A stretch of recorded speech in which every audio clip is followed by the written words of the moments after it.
جو ہے اس کے اندر صدمے اور رنج کی کیفیت پیدا ہوتی ہے، ہمیں خوب معلوم ہے.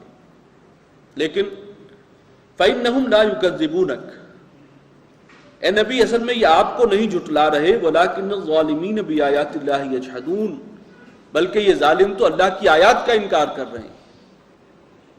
یہ تو قرآن کا انکار ہو رہا ہے، تو اصل تو انکار اللہ کا ہو رہا ہے. اگر غصہ کسی کو آئے تو اللہ کو آنا چاہیے، تو آپ کا انکار نہیں ہے، آپ اس میں کوئی صدمہ اور رنج اپنے اوپر نہ لیں.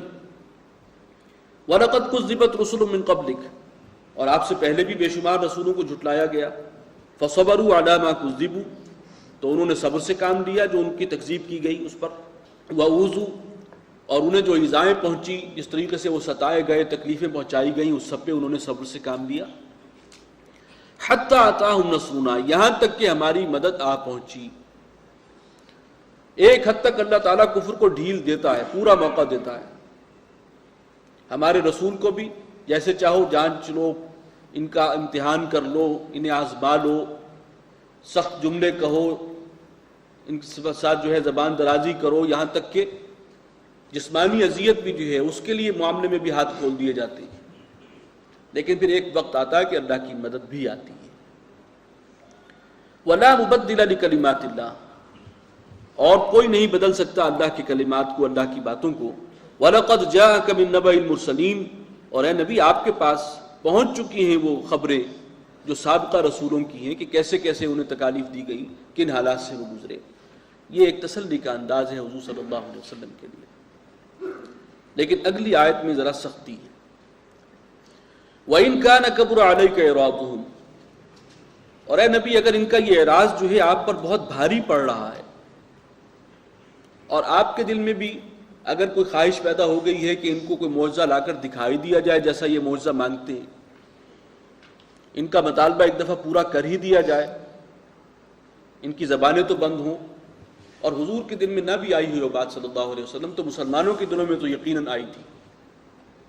شاید انہی کو سنانا مقصود ہے کہ تمہیں یہ جو ہے اس پر بڑی کوفت ہو رہی ہے کہ ایک معجزہ دکھائی کیوں نہیں دیا جاتا، چلو ایک مرتبہ ہو جائے، آئندہ کچھ یہ کہنے والے تو نہیں رہیں گے، اتمام حجت ہو جائے گا. لیکن فرمایا کہ نہیں، اگر آپ کو یہ بہت بھاری پڑ رہا ہے، بہت بھاری گزر رہی ہے یہ صورتحال، فَإِنِ اسْتَطَعْتَ أَن تَبْتَغِيَ نَفَقًا فِي الْأَرْضِ، تو اگر آپ کے اندر استطاعت ہے، قدرت ہے، طاقت ہے، تو آپ کوئی سرنگ کھود لیں زمین کے اندر، اَوْ سُلَّمًا فِي السَّمَاءِ، یا آسمان میں سیڑھی لگا لیں، فَتَأْتِيَهُمْ بِآیَةٍ، اور ان کے لیے لے آئیے کوئی نشانی جو آپ لا سکتے ہیں.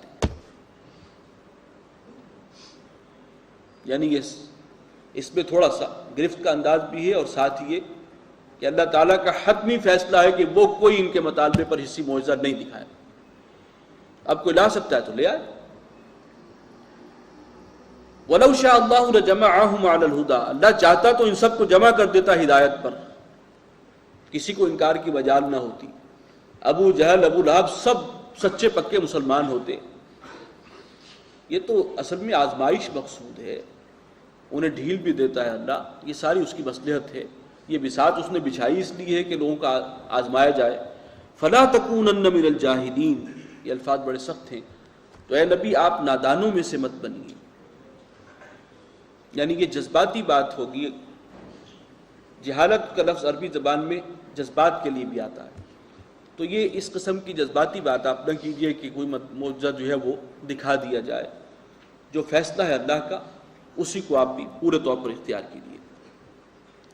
انما یستجیب الذین یسمعون، بے شک مانتے تو وہی لوگ ہیں جو سنتے بھی ہیں، یعنی جن میں کوئی خواہش ہو ہدایت کو اخذ کرنے کی، ہدایت تک پہنچنے کی. والموتى یبعثهم اللہ، اور ان مردوں کو اللہ تعالیٰ زندہ کرے گا. یعنی یہ لوگ بظاہر زندہ ہیں، حقیقت کے اعتبار سے ان کی موت واقع ہو چکی ہے، انہیں اللہ اٹھائے گا ہاں ایک دن، قیامت کے دن. ثم الیہ یرجعون، اور پھر اسی کی طرف وہ لوٹا دیے جائیں گے.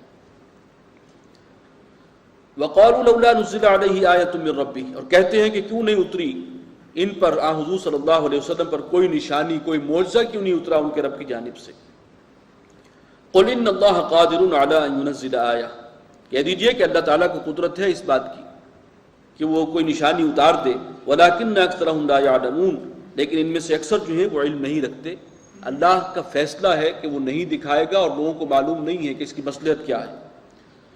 وَمَا مِن دَابَّةٍ فِي الْأَرْضِ وَلَا طَائِرٍ يَطِيرُ بِجَنَاحَيْهِ، اور نہیں ہے زمین میں چلنے والا کوئی جانور، اور نہ کوئی پرندہ کہ جو اڑتا ہے اپنے بازوؤں کے ساتھ، پروں کے ساتھ، إِلَّا أُمَمٌ أَمْثَالُكُمْ، مگر یہ سب بھی تمہاری ہی طرح کی امتیں ہیں، یہ اللہ کی مخلوقات ہیں۔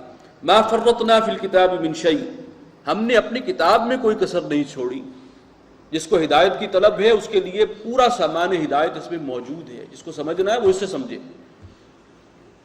ثم إلى ربهم يحشرون، اور پھر یہ سب اپنے رب کی طرف جمع کر دیے جائیں گے، ایک دن تو اللہ کے حضور سب کو حاضر ہونا ہے۔ بارک اللہ لی ولکم فی القرآن العظیم ونفعنی وإیاکم بالآیات والذکر الحکیم۔